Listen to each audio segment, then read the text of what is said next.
Mama, you are rich now. I send you money every month. Why must you still carry this dirty thing around? People are laughing at me. This bag is not dirty. It holds the years I took from the spirit of death so you could live. If this bag touches the floor, the debt collector will remember your face. I can't believe this. Ha! I've had enough. Deal with it yourself. For 30 years, Chibuzo's mother carried a burden that smelled like a grave. She thought the secret would die with her until her own son tried to save her. Welcome back to African Spark Tale. This is Danny. Today we are diving into a story unlike anything you've ever heard before. Now stick around as we dive into the story because the forest is listening. In the village of Ohanze, where red laterite roads bled into the surrounding forest and the harmattan wind carried whispers of old pacts, Mama Anwuli had become part of the landscape itself. For 30 years, she had walked bent like a question mark, a large, heavily wrapped bundle strapped to her back with thick leather cords that had long ago fused with her skin. The bundle smelled, always, of damp earth, sour milk, and something metallic, like old blood left too long in the sun. Mama Anwuli, her load is so heavy. See Mama Hunchback. She carry house for her. Children called her Mama Hunchback. Adults simply looked away. But time had changed some things. Her son, Chibuzo, had become a big man in Lagos. He wore imported shoes that clicked sharply against the cracked concrete of his mother's compound. His belly had grown round with good living, and his laughter came easy when he was among his city friends. That Saturday afternoon, he brought 3 of them home. To our crazy adventures and to many more. Cheers, brothers. Cheers. Sharp boys in slim trousers and designer sunglasses, all talking about contracts and dollars and the new Nigeria. They sat under the mango tree, drinking cold stout from the cooler Chibuzo had brought. Mama Anwuli shuffled out to greet them, as she always did, carrying her burden. The bundle swayed heavily with every step, the fabric dark with years of sweat and dust. One of the friends, Emeka, nearly choked on his drink. Jesus! Chibuzo, now your mama be this? Look at Mama Anwuli struggling again. She'll never learn. Just give up. He pointed openly. She dey carry house on top of her back like camel. The others burst out laughing. The camel mama, one shouted. Madam Loda, how much you dey charge for transport? Chibuzo's face burned. He forced a laugh at first, trying to play along, but the laughter of his friends cut deeper each second. He watched his mother stand there, silently, eyes lowered, the bundle rising and falling with her breathing. Bye, Chibuzo. Don't miss us too much. When the visitors finally left, promising to return for the weekend party, Chibuzo turned on her. Mama, you are rich now, he snapped, voice thick with stout and shame. Why must you still move like a beggar with this dirty, stinking bag? People are laughing at me, at us. Remove it, at least when visitors come. Mama Anwuli slowly lifted her head. Her eyes, which were once bright, were now deep wells that had seen too many nights. Chibuzo, My son, she listen said quietly. carefully. This burden teaches our story. This bag is not dirty. It holds the years I took from the spirit of death so you could live. This bag is not dirty. It is heavy because it holds the years I took from the spirit of death so you could live. If this bag touches the floor, the debt collector will remember your face. Chibuzo hissed and waved his hand like he was chasing away a fly. Nayeye village talk, superstition. Look at you, talking like a mad woman while your son is trying to build something. Tomorrow I will call Dr. Okoro to come and check your head. He stormed inside, leaving her standing under the mango tree as the evening shadows stretched long across Ohanze. Mama Anwuli said nothing more. She simply adjusted the straps on her shoulders, winced at the familiar pain, and carried on with her evening chores, bent, silent, and still breathing for 2. Night fell heavy on Ohanze, thick with the scent of rain that refused to come. Inside the small parlor of the house Chibuzo had built, Mama Anwuli sat on a low stool, her back still bowed under the eternal burden. The bundle rested against her like a second spine. She had barely eaten since the visitors left, only a few spoons of garri and soup that Chibuzo had grudgingly warmed for her. Exhaustion finally claimed her. Her head nodded forward once, twice, then dropped completely. Soft snores escaped her lips, the kind that came from 30 years of never truly resting. The leather straps creaked faintly with each rise and fall of her chest. Chibuzo watched her from the doorway, a bottle of stout still in his hand. Village madness. She wants to disgrace me, make me look like son of mad woman. Shame from earlier had cuddled into anger. Village madness, he thought. She wants to disgrace me in front of my friends, make me look like the son of a mad woman. He moved quietly, bare feet silent on the cool tiles. From the kitchen drawer, he took out a pair of heavy scissors, sharp ones used to cutting roofing sheets during the house construction. The metal felt cold and decisive in his palm. "This ends tonight," he whispered. He stood behind his sleeping mother. The straps were old, black with sweat and grime, but thick as belts. He slid the blades underneath the first one, near her left shoulder. Mama Anwuli stirred, but did not wake. Snip! The strap gave way with a sharp sound. The bundle shifted. He caught the second strap, then the third. Snip! Snip! The heavy sack slid from her back and hit the floor with a dull, wet thud, like a human body dropped from a height. The sound was heavier than it had any right to be. The entire house seemed to tremble for a second. Mama Anwuli's eyes flew open. She gasped, clutching at her now empty back, but no sound left her throat. Chibuzo ignored her. Heart pounding with triumph and strange dread, he dragged the bundle into the center of the room. The fabric was coarse, stained, and smelled stronger now, rotten and alive. With the same scissors, he slashed the top open. He expected rags, old wrappers, maybe worthless juju items his mother had carried for years. Instead, the bundle fell open to reveal something impossible. It's funny how easily we get embarrassed by the very thing that we grew up with. You move to the city, you get a little bit of money, and suddenly the old ways, the things that kept you safe when you were nothing, just look messy.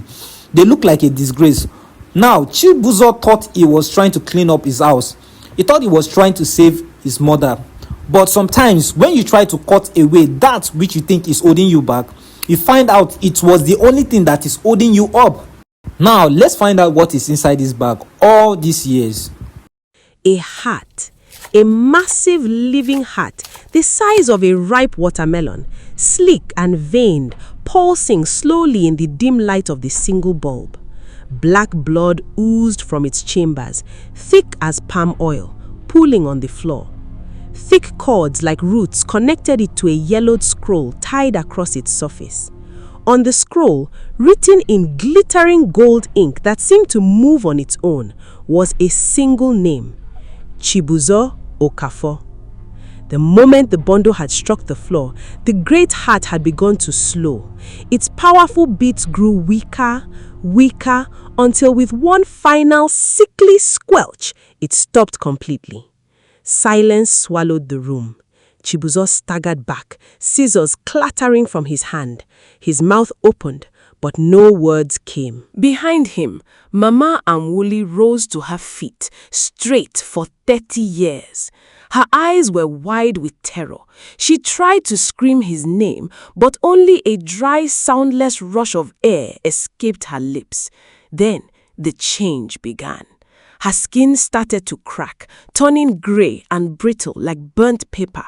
Ash flaked from her arms and drifted to the floor. Her cheeks sank inward. The strong woman who had carried death itself on her back for 30 decades was crumbling before his eyes. Outside, the wind suddenly rose, howling through the mango tree like 1,000 grieving voices. Dust swirled violently across the compound, and at the front door, something knocked. 3 slow, deliberate knocks.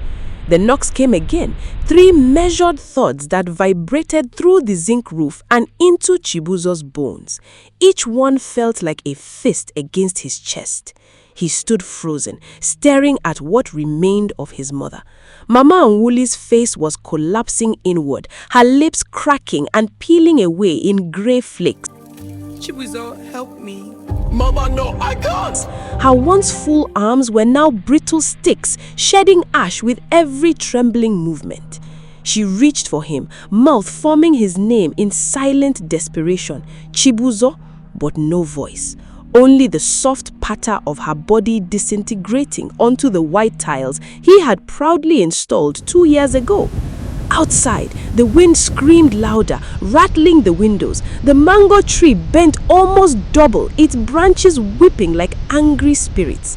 The single bulb in the parlor flickered, then dimmed to a sickly orange glow. Chibuzo finally broke from his trance. Mama, wait! He dropped to his knees beside the open bundle. The giant heart lay still, black blood now congealed into a glossy pool. The golden scroll with his name shimmered mockingly under the weak light. He grabbed the heavy fabric, trying to shove the heart back in. It was warm. I will put it back. Wet, pulsing with faint dying echoes. I will fix it. I will put it back on her. Just fix her. A deep, hollow voice spoke from the doorway. It did not come from any mouth. It filled the room like smoke. You broke the lease. You broke the lease. Chibuzo spun around. Standing at the open front door was a tall figure draped in flowing black agbada, the fabric so dark it seemed to drink the light around it. Where a face should have been, there was only smooth, featureless skin stretched tight over an unnatural shape. No eyes, no nose, no mouth. Yet it saw him. It knew him, the debt collector. Behind the figure, the village of Ohanze had gone deathly quiet. Even the wind held its breath now, as if afraid to disturb the transaction. Chibuzo's voice cracked. This is not real. This is village nonsense. Mama, tell him. But Mama Anwuli could no longer speak. She had sunk to her knees, her body now little more than a crumbling statue of ash and fading flesh. Her right hand still reached toward her son, fingers disintegrating one by one. The faceless spirit stepped inside without touching the ground. The black agbada trailed behind it like liquid night. It stopped beside the motionless heart. Your mother paid the lease for 30 years, the voice intoned, calm and ancient. Every beat of this heart was a day stolen from me, a day you were allowed to walk, to grow fat in Lagos, to laugh with your modern friends while she carried your debt on her back. Chibuzo crawled toward the bundle, tears cutting tracks through the sweat on his face. Please, I didn't know. I will carry it now. I will put it back on her. Just fix her. He tried to lift the sack. His fingers dug into the coarse fabric, muscles straining until his arms shook. It would not move. The bundle now weighed as much as the earth itself, mountain heavy, impossible. Veins stood out on his neck. A strangled cry escaped him. The debt collector tilted its blank face, almost curious. The debt has passed. The lease is broken. Now the rent is yours to pay. Your mother paid the lease. You broke the lease. Now you must pay the arrears. With those words, Mama Anwuli gave one final silent shudder. What was left of her collapsed completely into a small pile of grey ash and faded wrappers. The strong woman who had bargained with death for her son was gone. Chibuzo screamed. The sound tore out of him raw and broken. The spirit raised one long sleeve. From the darkness within came a new bundle, larger, wetter, wrapped in fresh black cloth that dripped thick fluid onto the floor. It landed in front of Chibuzo with a heavy, fleshy slap, the new burden. Take it, the voice commanded, or the years you have already lived will be collected tonight. Chibuzo stared at the pile of ash that had been his mother, then at the impossible weight waiting for him. Slowly, trembling, he reached for the straps. The new bundle lay before him like a fresh corpse, black cloth glistening, heavier than sin itself. Chibuzo's hands shook as he touched the straps. They were warm, sleek, and alive, pulsing faintly against his palms. "I'll carry it," he whispered, voice hoarse from screaming. "Please, let me carry it for her. Just bring her back." The debt collector stood motionless, its blank face reflecting nothing. The voice that filled the room was neither angry nor merciful, only final. "Your mother did not carry this for herself. She carried it so you would never have to. 30 years of stolen heartbeats, 30 years of silence under the weight, and in one moment of shame before your city friends, you threw it all away." Chibuzo grabbed the straps with both hands and pulled with everything left in him. His back arched, veins bulged in his neck and forehead. The bundle did not rise even an inch. It felt anchored to the center of the earth, as if the soil of Ohanze itself refused to release what was owed. Tears streamed down his face, mixing with sweat and the black ooze seeping from the new sack. "Mama, I'm sorry," he choked. "I didn't understand. I thought you were just mad. I wanted to be modern. I wanted them to respect me." The ash that had once been Mama Anwuli stirred slightly in the wind blowing through the open door, as if listening. The faceless spirit spoke one last time. "The debt has passed. The lease is broken. Now the rent is yours to pay." With those words, the bundle suddenly lifted, not by Chibuzo's strength, but by some invisible force. It slammed onto his back with crushing weight. The thick straps wrapped around his shoulders and chest by themselves, biting deep into his flesh like living roots. Pain exploded through his spine. His knees buckled. A groan tore from his throat as he was forced downward, hunched almost double, just as his mother had been. The giant heart inside the new bundle began to beat again, slow, heavy, and wet. Each thump sent fresh black blood trickling down his back. Chibuzo tried to stand straight. He could not. The weight was merciless. It pressed not just on his body, but on his soul. He looked once more at the small pile of grey ash on the white tiles, then at the empty space where his proud new house stood, now feeling like a tomb. The debt collector had vanished. Only the howling wind remained. Slowly, painfully, Chibuzo shuffled toward the door. Every step sent fire through his legs. The bundle swayed behind him, stinking of damp earth, sour milk, and old blood. He passed the mango tree where his friends had laughed earlier that day. He passed the cooler still half full of stout. No one in Ohanze would laugh at him tomorrow.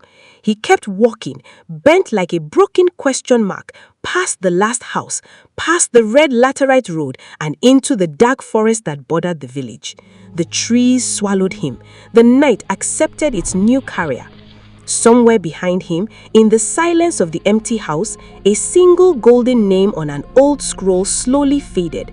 And in the years that followed, children in Ohanze would point at the hunched figure who sometimes appeared at the edge of the forest, carrying a burden even heavier than the one his mother had borne. They called him the burden bearer of Ohanze, and they never laughed. Mama, please forgive me. I only thought I was trying to save you. Chibuzo traded 30 years of quiet, heavy love just to save face for one afternoon, and in the end, the universe did not argue with him. It just handed him the bill. It makes you wonder, doesn't it? Who is carrying the weight that you are too proud to look at right now? And what happens when they finally let it drop? This is the end of the story. Don't forget to like and subscribe, and see you guys in my next video. Bye.